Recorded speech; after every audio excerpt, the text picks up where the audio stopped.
बिहार विधानसभा चुनाव 2025 से पहले क्या बड़ा खेल होने वाला है। सीएम नीतीश कुमार के पाला बदलने की खबर पर अभी विराम ही लगा था कि केंद्रीय मंत्री जीतन राम मांझी के पाला बदलने की खबरें जोर पकड़ने लगी। बता दें कि एलजेपी नेता पशुपति पारस के पाला बदलने के बीच अब मांझी की भी पाला बदलने की खबरें राजनीतिक गलियारे में उड़ने लगी हैं।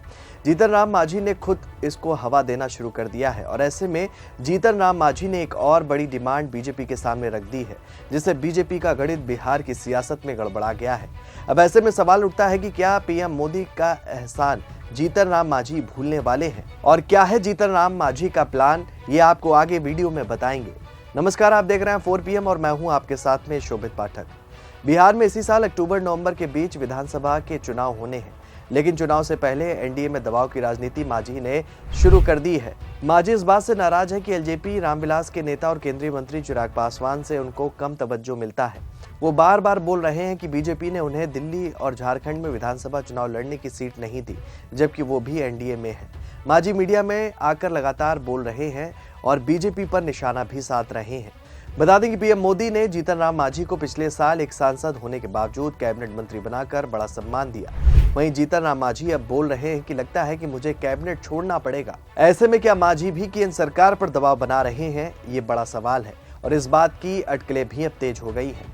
राजनीतिक जानकारों का मानना है कि मांझी भी प्रेशर पॉलिटिक्स अपनाकर दबाव बनाना चाहते हैं। जीतन राम मांझी ने एक बार फिर से मुंगेर में कैबिनेट से इस्तीफा देने की बात बोलकर राजनीति को गरमा दिया है। मांझी बार बार बोल रहे हैं कि वो भी ताकत दिखाना चाहते हैं, इससे एनडीए को ही फायदा होगा। ऐसे में सवाल उठता है कि जब बिहार चुनाव में एनडीए के भीतर टिकटों का बंटवारा अभी तक नहीं हुआ, तो मांझी ने क्यों अभी से ही बागी रुख अख्तियार कर लिया है।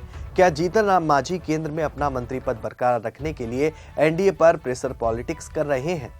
आपको बता दें कि मोदी सरकार 3.0 के शपथ ग्रहण के दिन पहले तो मांझी का नाम मंत्री पद के लिए चल रहा था, लेकिन बाद में उनका नाम कट गया था और इस बात की भनक लगते ही वो सीधे राजनाथ सिंह और जेपी नड्डा से मिलने पहुंचे थे। राजनीतिक जानकारों की माने तो तब प्रधानमंत्री मोदी ने उनके एनडीए के प्रति समर्पण और उनके राजनीतिक कद को देखते हुए कैबिनेट मंत्री बना दिया। लेकिन अब वही मांझी पीएम मोदी और एनडीए को खुलेआम धमकी देने लगे हैं और उनके बदले सुर बिहार में आने वाले विधानसभा चुनाव से जोड़कर देखे जा रहे हैं, क्योंकि नीतीश भी तेवर दिखा रहे हैं। उधर बीजेपी नीतीश को अपने पाले से जाने नहीं देना चाहती, क्योंकि नीतीश ने अलग फिर से पाला बदल लिया है, तो बिहार में बीजेपी को बड़ा झटका लग सकता है। इसलिए बीजेपी का रवैया नीतीश बाबू को लेकर नर्म बताया जा रहा है और इसी बात को लेकर जीतन राम मांझी भी अब अपनी दबाव की राजनीति को एक्टिव करते हुए नजर आ रहे हैं। अब ऐसे में ये सवाल उठता है कि तो क्या राज्य के मुख्यमंत्री नीतीश कुमार की गले की फांस बनते जा रहे हैं जीतन राम मांझी? पूर्व मुख्यमंत्री जीतन राम मांझी ने जिस तरह से ताकत, जनसंख्या और अपनी लोकप्रियता के सहारे एनडीए के सामने सीटों की चुनौती रखी है, वो होश उड़ाने वाली है। सबसे बड़ी बात तो ये है कि उन्होंने एनडीए नेतृत्वकर्ता को यहां तक कह डाला कि चुनाव में उन्हें कमतर आंका गया है। हाल ही में उन्होंने 40 सीटों की डिमांड कर एनडीए नेतृत्व पर दबाव बना डाला है। केंद्रीय मंत्री जीतन राम मांझी ने 19 जनवरी को जहानाबाद के गांधी मैदान में मुसहर भुइयां समाज को संबोधित करते हुए ये कह डाला कि आगामी विधानसभा चुनाव 2025 में हम पार्टी अपनी सही हिस्सेदारी लेगी। साथ ही उन्होंने खुलकर अपनी राजनीतिक ताकत और एनडीए में मिली उपेक्षा का भी जिक्र किया। पूर्व मुख्यमंत्री जीतन राम मांझी ने तो यहां तक कह डाला कि एनडीए ने उनकी पार्टी हिंदुस्तानी आवाम मोर्चा को कमजोर समझने की बड़ी गलती की है। उन्होंने अपनी उपेक्षा को लेकर भी गहरी नाराजगी जताते हुए कहा कि बिहार में मुसहर और भुइयां समाज की आबादी को देखते हुए उनकी राजनीतिक ताकत को नजरअंदाज नहीं किया जा सकता है। आपको बता दें कि जीतन राम मांझी ने कहा कि हिंदुस्तानी आवाम मोर्चा की अच्छी पहुंच के बाद झारखंड और दिल्ली विधानसभा चुनाव में एक भी टिकट नहीं दिया गया।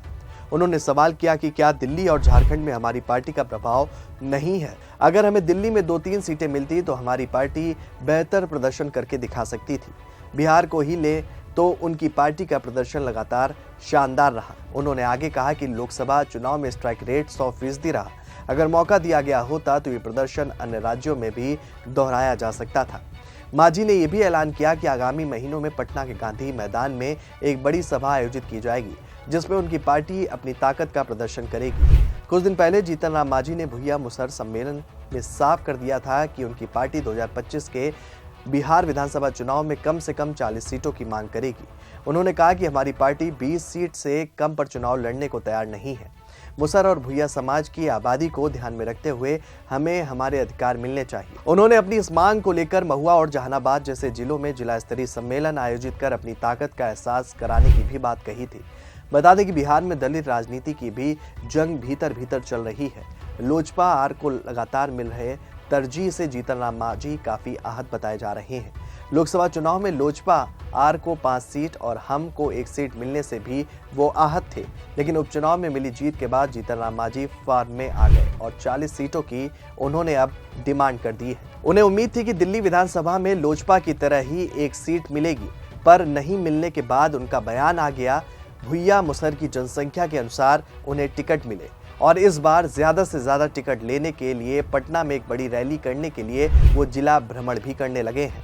वहीं राजद ने भी मौके पर चौका मार दिया है। बता दें कि आरजेडी नेता और पार्टी के प्रवक्ता मृत्युंजय तिवारी ने जीतन राम मांझी को राजद की सदस्यता ग्रहण करने का ऑफर देते हुए कहा कि वो एक अनुभवी नेता है, उन्हें भारतीय जनता पार्टी का चाल चरित्र पता होना चाहिए।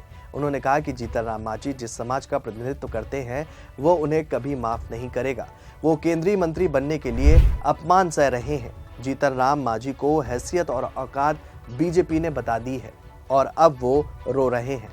ऐसी स्थिति में जीतन राम मांझी को कुर्सी छोड़कर तेजस्वी यादव के साथ लड़ाई में शामिल होना चाहिए। तेजस्वी यादव दलित और शोषित समाज के लिए लड़ाई लड़ रहे हैं, मांझी को साथ देना चाहिए। लालू यूनिवर्सिटी से ही जीतन राम मांझी निकले हैं। मांझी क्यों चक्कर में पड़े हुए हैं? उनकी पार्टी को बीजेपी तोड़ देगी।